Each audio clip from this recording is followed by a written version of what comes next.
आखिर प्यार का राज भाग 9। सुनिए जी, वसुंधरा ने आवाज़ लगाई। क्या है वसुंधरा, जल्दी बोलो, मुझे सारी व्यवस्था देखने मैरिज गार्डन जाना है। जाइए, मैं आपको रोकने नहीं आई, बस कुछ खा बीपी की दवा खा लीजिए, वसुंधरा ने कहा। बहू, अजीत सिंह ने अभी तक कुछ खाया नहीं, सुबह के 11 बज चुके हैं। कमला नतनियों के यहाँ जाने से पेटी में शगुन का सामान रखते हुए रुक गई। नहीं माँ जी, कब से कर रहा हूँ, पर यह काम बाकी है। वह काम रह गया, उसे करके आता हूँ, बस यहीं इधर उधर भागने में लग गए। तब तक नैना भी वहाँ आ गई और उसने सब सुन लिया। पापा, यह क्या बात तो हुई, इस भाग दौड़ में अगर बीपी बढ़ गई तो फिर कैसे सब होगा। लाइए माँ, देखती हूँ पापा कैसे नहीं खाते। और माँ, मुझे मालूम है सिर्फ पापा ही नहीं, आपने भी कुछ नहीं खाया होगा ना सरोज। नैना ने सरोज को आवाज़ लगाई। पापा, आप नाश्ता कीजिए, वरना मैं भी खाना नहीं खाऊंगी। नैना की डांट सुनकर अजीत सिंह चुपचाप नाश्ता करने लगे। जी दीदी, आपने बुलाया, सरोज ने जाकर पूछा। हाँ, एक प्लेट में माँ के लिए कुछ खाने को ले आओ, और तुम भी उनके साथ बैठकर कुछ खा ले। मैं राधिका के पास जा रही हूँ, आज वह इस घर से विदा हो जाएगी, यह सुनकर ही उदास बैठी है। आता हूँ। नैना राधिका के लिए एक प्लेट लगाकर लेकर कमरे में चली गई। राजू सर, अर्जमेंट हो गए, बैंड वाले कितने बजे आने वाले हैं? ध्यान है ना, 5 बजे विवाह का शुभ मुहूर्त है। अजय के बड़े भाई हीरानंद, मैं अपने बेटे राजू से पूछा। पापा, सब अरेंजमेंट हो गया, बैंड वाले 4 बजे का टाइम दिया है, आधे घंटे में हम मैरिज गार्डन पहुंच जाएंगे, राजू ने कहा। और बस क्या इंतज़ाम, वह भी इंतज़ाम हो गया, हर समय पर पहुंच जाएंगे। पापा, विवाह का मुहूर्त नहीं निकलेगा, राजू ने कहा। ठीक है अजय, और भी बहुत से काम है, तुम हीरानंद को बारात को लाने ले जाने की जिम्मेदारी सौंप दो। कहना या मैंने कहा है? बोला नहीं हीरानंद।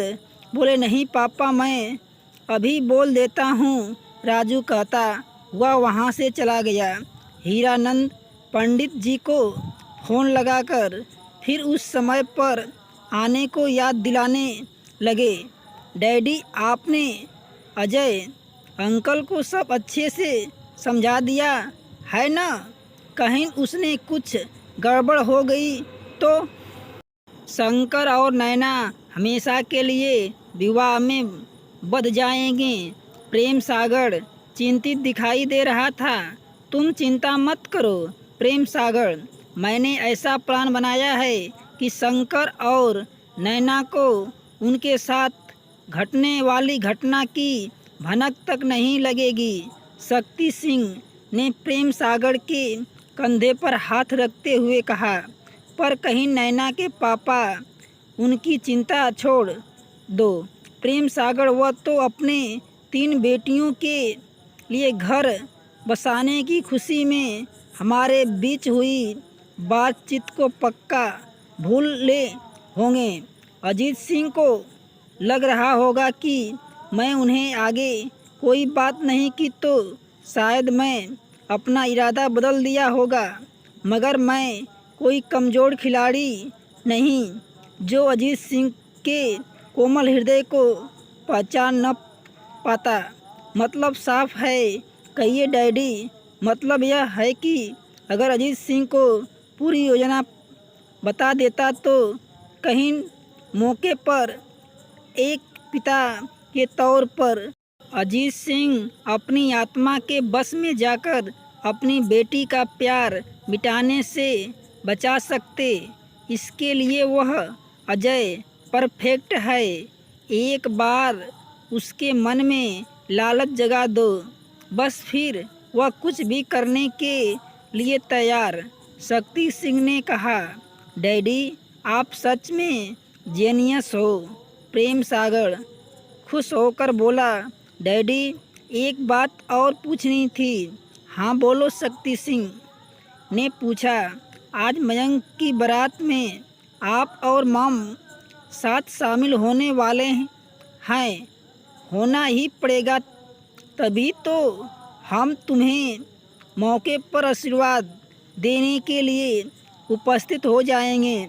शक्ति सिंह मुस्कुराते हुए बोले, पर मैं पूछूं मैं कहाँ गया तो बरखुदास तुम भी न, क्या होगा कैसे होगा इसकी चिंता छोड़कर तुम अपनी नीचे हो रहे फंक्शन का मजा लो। जो शक्ति सिंह ने हेमलता जी को आते देखकर प्रेम सागर को वहां से जाने के लिए कहा। अजीत सिंह अपने परिवार सहित 3 बजे ही मैरिज गार्डन पहुंच गया और घूम घूम कर सारी तैयारी का जायजा लेने लगे। ब्यूटी पार्लर से मेकअप करने वाली आ चुकी थी। एक कमरे में तीनों बहनों का दुल्हन का श्रृंगार शुरू हो गया। माँ जी आप यहाँ बैठकर सब बताते जाइए।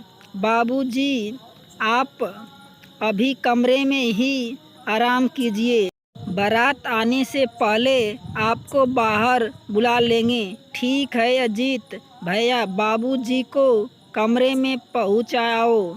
वसुंधरा छोटे भाई से बोली, छुटकी तुम और जानकी यहाँ आओ। अपनी देवरानी और छोटी बहन को बुलाते हुए वसुंधरा बोली, सुनो तुम दोनों, यह जो बैग रखे हैं इसमें से पूजन का सामग्री निकालकर तीनों मंडपों को पास बराबर मात्रा में रख दो। ज्योति, तरुण, योगेश, जयमाला की हार संभालने की जिम्मेदारी तुम्हारी। जी मौसी जी। ज्योति बोली, चाचा जी हार आ चुके हैं और हमने संभाल कर दादाजी के कमरे में रख दिया और उन्हें बता भी दिया।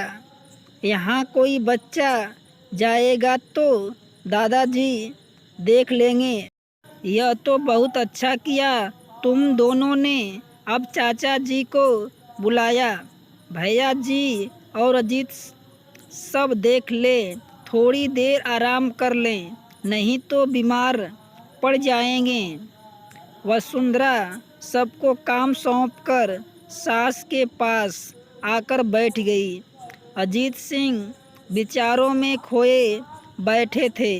शक्ति सिंह बाबू ने इतने अच्छे रिश्ते बताए, वह भी अपने बेटे की खुशी के लिए उसके बदले में प्रेम सागर की खुशी यानी नैना का विवाह प्रेम सागर से करना चाहते थे।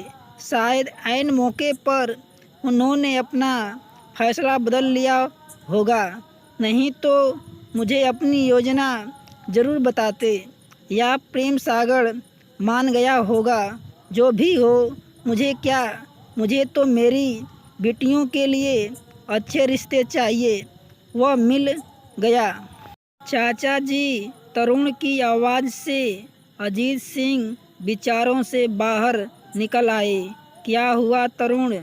चाचा जी बुला रहे हैं, कह रहे हैं कि अजीत माँ और पापा सब देख लें, आप बारात आने तक थोड़ा सा आराम कर लीजिए।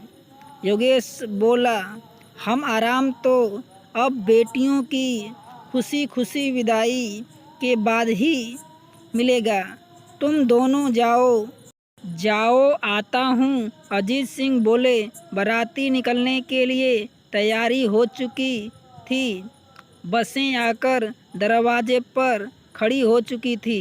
तभी 3 बजे अजय जोरों से सीने को दबाते हुए जमीन पर गिर पड़े। पापा!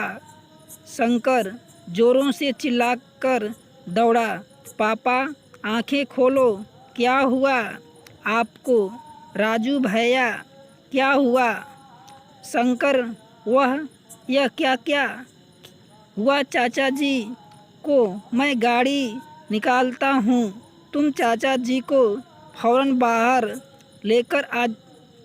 राजू तुरंत कार निकाल लाया। क्या हुआ अजय को? अजय के दोनों भाई वहां आ गए। घर में अजय की तबीयत को लेकर चिंता बढ़ गई। बेटे, चाचा जी, आप यहाँ मेहमानों को देखिए। मुझे विश्वास है कि चाचा जी को कुछ नहीं होगा। हम अभी वापस आते हैं। मैं शंकर और पापा के साथ ले जाता हूँ। राजू अजय को देखकर तुरंत अस्पताल के लिए निकल गया। दोस्तों, कहानी का शेष भाग 10 में। यदि कहानी अच्छी लगे तो लाइक, शेयर, सब्सक्राइब अवश्य करना।